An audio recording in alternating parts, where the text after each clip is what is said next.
প্রবাসীদের সবচেয়ে বেশি খারাপ লাগে তখন যখন মনে পড়ে আমার আদরের সন্তানটা আমার সাথে ঈদগাহে যেতে পারবে না, আমার আদরের সন্তানরা আমার সাথে ঈদে কেনাকাটা করতে পারবে না, ঈদে আমার আঙুল ধরে ঘুরে বেড়াতে পারবে না।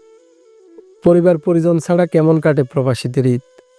ঈদ মানেই হাসি, ঈদ মানেই আনন্দ। পরিবার পরিজন ছাড়া ঈদের এই আনন্দ কোনোভাবেই উপভোগ করা প্রবাসীদের পক্ষে সম্ভব নয়। বিশ্বের বিভিন্ন প্রান্তে ছড়িয়ে ছিটিয়ে আছে প্রায় 1,20,00,000 প্রবাসী রেমিটেন্স যোদ্ধা।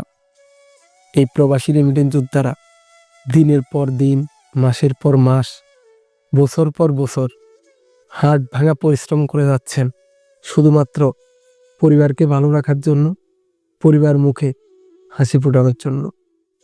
ঈদ আসার আগ থেকেই ঈদকে ঘিরে তাদের অনেক চিন্তা ভাবনা। কিভাবে তারা সঠিক সময়ে পরিবারের কাছে টাকা পাঠাবে, কিভাবে তাদের পরিবার পছন্দ মতো, চাহিদা মতো ঈদের কেনাকাটা করবে, কিভাবে ঈদ ভালোভাবে উদযাপন করবে। প্রবাসীরা নিজেকে নিয়ে ততটা ভাবে না যতটা ভাবে পরিবারকে নিয়ে। অনেক প্রবাসী আছে ঈদের দিন পর্যন্ত ডিউটি করেন।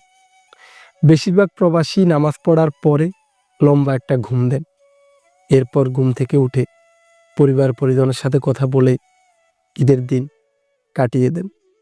অনেক প্রবাসীর পকেটে যথেষ্ট পরিমাণ অর্থ থাকার পরও কেনাকাটা করেন না। কেন কেনাকাটা করবেন? কার জন্য কেনাকাটা করবেন? প্রবাসীদের জন্য ঈদের দিনগুলো সবচেয়ে কষ্টদায়ক। এই দিনগুলো তারা স্মৃতিচারণ করে অতীতের কথা ভেবে ভেবে কাটিয়ে দেন। সাধারণ যে দিনগুলো, এই দিনগুলোতে পরিবারের কথা ততটা মনে পড়ে না, কর্মব্যস্ততার কারণে দিন কেটে যায়। কিন্তু যখন ঈদ আসে, ঈদের দিনগুলোতে যখন প্রিয়জনদের সাথে ভিডিও কলে কথা হয়, তখন প্রবাসীরা আবেগে আপ্লুত হয়ে যায়। যখন প্রিয় সন্তানের মুখ দেখেন, নতুন জামা গায়ে দিয়ে বাবা বাবা বলে ডাকতেছেন, মা খোকা খোকা বলে ডাকতেছে, ভাই বোন স্ত্রী সন্তান সবাইকে দেখে আবেগে আপ্লুত হয়ে যায়।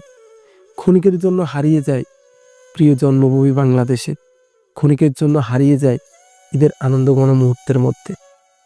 সেই প্রবাসীর মনে হয় যে আমি ক্ষণিকের জন্য আমি আমার পরিবারের কাছে আছি। হঠাৎ যখন মনে হয় না, আমি তো তাদের থেকে হাজার হাজার কিলোমিটার দূর প্রবাসে পড়ে আছি, তখন নিজের অজান্তেই চোখ থেকে টপ টপ করে লোনা জল গড়িয়ে পড়ে। প্রবাসীরা অর্থনৈতিক দিক থেকে ভালো থাকলেও মনের দিক থেকে বেশিরভাগ প্রবাসী ভালো নেই। তারা নিজেকে নিয়ে যতটা ভাবে না, এর চেয়ে হাজার কোটি গুণ বেশি ভাবে পরিবার পরিজন নিয়ে। তারা ঈদের সময় ভালো কেনাকাটা করে না, ঈদের সময় ভালো খাবার দাবার খায় না, ঈদের সময় কোথাও ঘুরতে যায় না। তাদের চিন্তা ভাবনা একটাই, আমি কেনাকাটা করে কাকে দেখাবো, আমি কোথায় যাব? আমার পরিজন নিয়ে আমি ভালো খাবার খেতে পারি না, আমার পরিবারের পাশে আমি মুহূর্তে নাই, এই ভালো খাবার আমার গলা দিয়ে নামবে না। অনেকের সাথে ঘুরতে যায় না যে আমার সন্তান কি করতেছে, আমার প্রিয়তমা স্ত্রী কি করতেছে, আমার বাবা মা কি করতেছে। শুধু তাদেরকে নিয়ে ভাবনায় ঈদের সময়গুলা কাটিয়ে দেয়। অনেক প্রবাসী ঈদের দিন পর্যন্ত ডিউটিতে চলে যায়। বাসায় থেকে কি করবে? তার কষ্টগুলো আরো ভারী হবে, আরো তীব্র হবে। এর চেয়ে ভালো ডিউটিতে চলে যাওয়া। বেশিরভাগ প্রবাসী নামাজ পড়ে বাসায় এসে নাস্তা করে অথবা খাবার দাবার খেয়ে লম্বা একটা ঘুম দেয়। ঘুম থেকে উঠে পরিবার পরিজন বন্ধু বান্ধবের সাথে কথা বলে কাটিয়ে দেয়। ঈদ অনেকের কাছে আনন্দ ঘন মুহূর্ত হলো, প্রবাসীদের জন্য ঈদের মুহূর্তগুলো, ঈদের দিনগুলো খুবই কষ্টের, খুবই যন্ত্রণাদায়ক। এই ঈদের দিনগুলোতে প্রবাসীরা সবচেয়ে বেশি দেশের কথা মনে করে, প্রবাসীরা পরিবারের কথা মনে করে, অতীতের দিনগুলোর কথা খুব বেশি মনে পড়ে। ছোটবেলা কিভাবে ঈদ উদযাপন করতো, মা বাবার সাথে কিভাবে প্রিয় মুহূর্তগুলো কাটাতো, কোথায় কোথায় ঘুরতে যেত, ঈদের আগের প্রস্তুতি কি, প্ল্যান কি, কিভাবে কেনাকাটা করতো, সব কিছু তাদের মনের মধ্যে ভাসতে থাকে। আর নীরবে কান্না করে চোখের জলে বুক ভাসায় বেশিরভাগ প্রবাসী। সাধারণ যে দিনগুলো, এই দিনগুলোতে কর্মব্যস্ততার কারণে পরিবারের কথা তেমন একটা মনে না পড়লেও বিশেষ দিনগুলোতে পরিবারকে খুব বেশি মিস করে।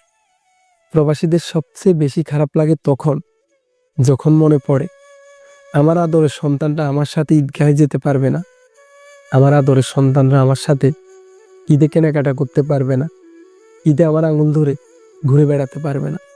খুব কষ্ট হয়, কিন্তু কিছুই করার নেই। সবচেয়ে বেশি অবহেলিত প্রবাসীদের সন্তানরা।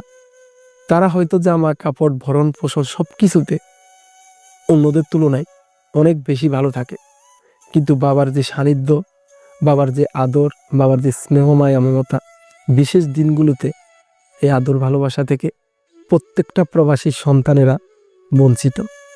তারপরও সান্ত্বনা এতটুকু, আমার কষ্টার্জিত অর্থ দিয়ে আমার সন্তান ভালো স্কুলে পড়ালেখা করে, আমার সন্তান ভালো খায়, আমার সন্তান ভালো পড়ে। সকাল থেকে রাত পর্যন্ত প্রবাসীদের পরিবারের সাথে কথা বলতে বলতে ঈদের দিন চলে যায়। ঈদের দিনগুলোতে প্রবাসীদের বিশেষ কোনো আয়োজন থাকে না। বন্ধুবান্ধব নিয়ে বিরিয়ানি রান্না করে হয়তো রেস্টুরেন্টে খেতে যায়, নামাজ পড়ে এসে সবাই হয়তো গল্পগুজব করে, কিছুক্ষণ আড্ডা দেয়, এতটুকু।